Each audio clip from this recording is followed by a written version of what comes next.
Hey guys, I just wanted to go over my predictions for King of the Table Super Match event coming up this Saturday. I'm not sure if this is the order the matches are in or what, but I'll give my best predictions here. I don't know every puller super well, but I do know every puller. We have Kasper Senica versus Nidalin Ristov. Nidalin took 4th place this year at WAF at 90 kilos and is a multiple-time WAF and European medalist left-handed. I'm not sure if he's ever medaled right, but he did get 4th this year, so only once by the way, at 90 kilos. And Kasper is the 2022 European IFA super heavyweight champion. This match is at, I believe it's at like a weird weight, like 98 kilos, so like 216. So Nidalin might be I don't know what he walks around at. He pulls 198. He might be 208 to 210, I would guess. I'm not really sure about this one because I haven't seen him pull any like opponents. Kasper had a close match with Alan Ford earlier this year, so he's around Alan Ford's level. I'm going to give the slight edge to Ristov. I think it's going to be close. We'll even say 3-2. I think it's going to be back and forth. But I would give Nidalin the edge because I think he will be above Alan Ford's level. And Kasper likes the hook from what I've seen. Okay, we have RVJ versus Nugo Chikadze. Nugo's the guy with the twitch. I can't really do it like he does it, but really entertaining guy. He was supposed to pull John Brzenk, but John was still sore from his last match, so he chose to back out, and Rob took his place. This is at 105 kilos, 231 pounds. I think Nugo is a super heavy favorite. I'm actually really interested to see him pull John. I hope he gets that match in the future because, in my opinion, just my opinion, I think Nugo's around 10th in the world at that weight, and John would be just outside the top 10 in my opinion right now, but somewhere around between 10th and 15th. So I think that would be a good match for John to try to see if he can get back in the top 10. RVJ and Nugo, I think it's going to be a mismatch, to be honest. RVJ is strong, but he just beat Alan Ford. Again, Alan Ford, it was close. Nugo is a level of at least one, maybe 2 levels above that.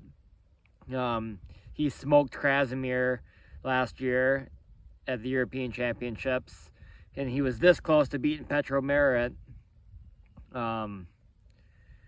Best case scenario for Rob, I think, would be maybe it could be close outside the straps because Rob's hands is really strong and bigger than Nugo's. But in the straps, I think Nugo will just demolish him, to be honest, because he's way stronger. I did hear in an interview Rob say he's going to try to actually hook Nugo, which actually isn't a bad idea because if he could stop it, Rob thinks that he could outlast Nugo in a war, which I do think if he stops it, he should have more endurance than Nugo, but I think Nugo's just too strong. I think he's going to blast him. Auden Larratt versus Korean Hulk. So this one's interesting. I watched the interview with Korean Hulk. And he's super strong. Like, overall in the gym, he's definitely stronger than Auden Larratt, but he doesn't really train for arm wrestling. He can bench 660 pounds, but he said he hasn't arm wrestled for 2 years, and all he's doing to prepare is 10 minutes at the end of all of his normal workouts. He's doing 10 minutes of wrist training for the last 45 days. So that's barely anything, right? It's probably better than nothing, I guess, but what are you going to get out of 10 minutes?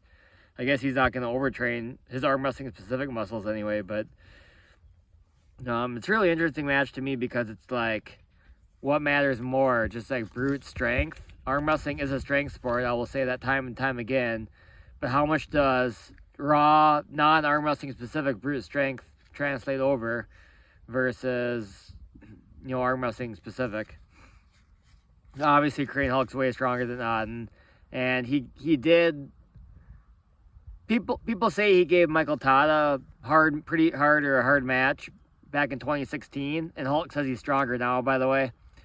But I watched that, and yeah, like, it was like 10, 15 seconds maybe, but like, a lot of people that aren't on Michael Todd's level have been able to, like, not get flashed by him and, like, make him work a little bit, like, hold him at least. So I wouldn't really necessarily say he was close to Michael Todd. Scott Mendelson gave Michael Todd a way harder match than that, and Scott was very strong, but nowhere near the top 20 or even 50, I'd say, back in the day. And what people don't know, I've not heard anyone talk about this, but at that same tournament, Korean Hulk's second loss was to Andrew Bagansky, who's really strong, and he slammed Korean Hulk. I mean, Aden's rising quick, but, and I mean, he's going to mess around in the grip, try to wear Korean Hulk down, but I just think the strength gaps can be too big. I think Korean Hulk is way stronger than Aden, and this is a strength sport, and endurance only goes so far if the strength level's not close. I just can't see. I think Aden's in over his head. On the other end of the spectrum, I hear people say that the Larets are only picking matches for Aden that he can win. I'm not sure if that's true or not, but like on that side of the spectrum, I'm like, okay, maybe they know something we don't, and Aden will win. But I think Korean Hulk's got to be a huge favorite in my opinion, and I think he's gonna win. And go Korean Hulk, go Korean Hulk.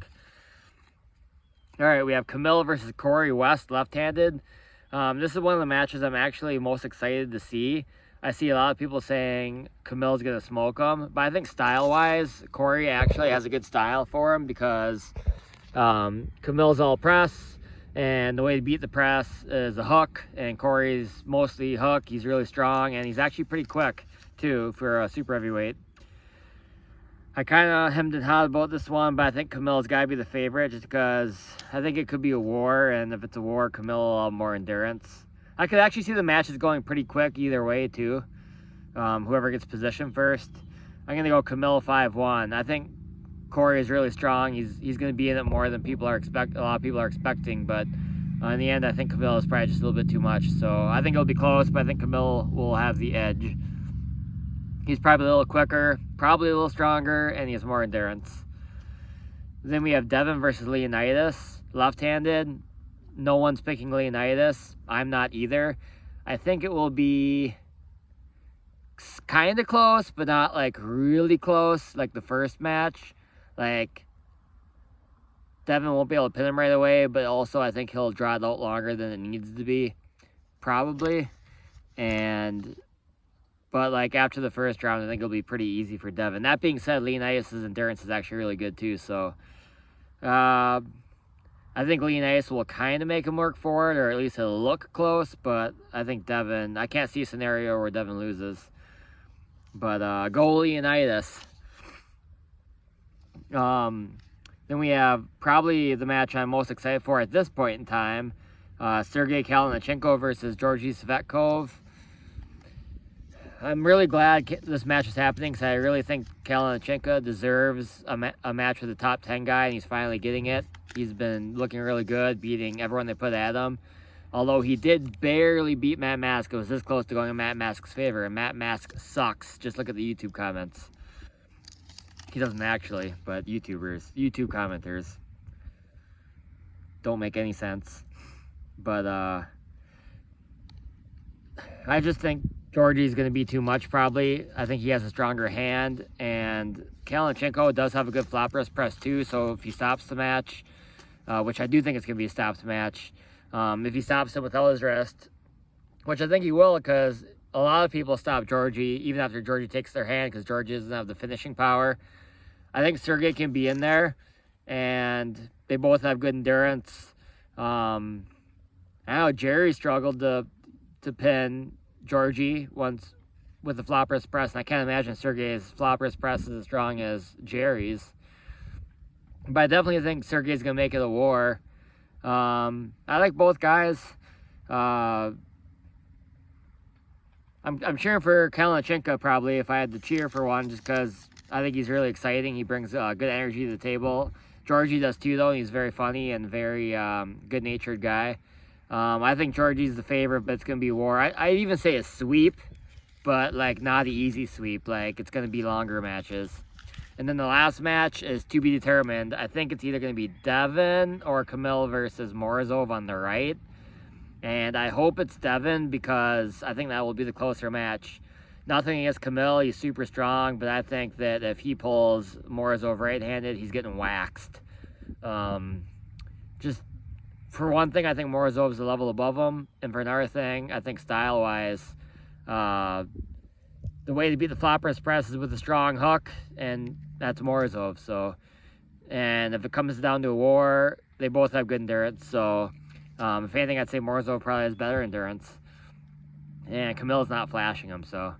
If it's Devin, it's hard to say, because on the one hand, like, Devin's number 2 in the world right-handed. He deserves to be number 2 based off of his wins and losses, but he did struggle with Chance Shaw, at least a little bit. However you look at that match, it wasn't easy. It wasn't, like, as easy as what it should be. Like, Devin was clearly way off his peak. But now he's had time to train. He's back up to 260, I've heard. He didn't train specifically for this match, but I'm sure he's, you know, probably on a good amount of pancakes, so he's probably strong all around, right and left. If that match happens, I could see it going either way. I actually think Morozov's got a good chance. Part of me thinks that it's Devin, he's going to beat Morozov if they pull, but the other part of me thinks that Morozov's just too strong. If they pull, I'm going to say... I'm going to go Morozov if they pull. I think it's going to be super close, but I think Morozov... Yeah, it's going to be close. I don't know. I think that'd be a really close match if they pulled. I'm not really sure about that one. So yeah, those are my predictions again. I think, going over my list again, I think the one I'm least sure about is probably Senica versus Ristov. I go Ristov, because he took 4th at Worlds this year at WAF, and that's a high level. Good placement at the hardest tournament in the world. Nugo is going to beat RVJ easily. That's probably the biggest mismatch. Bigger than Leonidas and Devin, for anyone wondering. Korean Hulk's just way too strong for Auden. But if Auden can take his hand, yeah, you never know. But I don't think Auden's ready for that. We have Camilla versus... But props to Auden for actually... people say he only takes easy matches. I will give props to Auden for pulling someone that, in my opinion, is a high step up and heavier than Auden by a lot. He's like almost 300 versus Auden's like 230 probably. Leonidas loses to Devin, but he puts up some resistance in the round 1, maybe a lot. I'm not sure. Svetkov over Kalinachenko. I'd say that might be the match of the day, or Devin versus Morozov might be the match of the day if they pull. And I think Morozov beats all with the right. Anyone they put against them.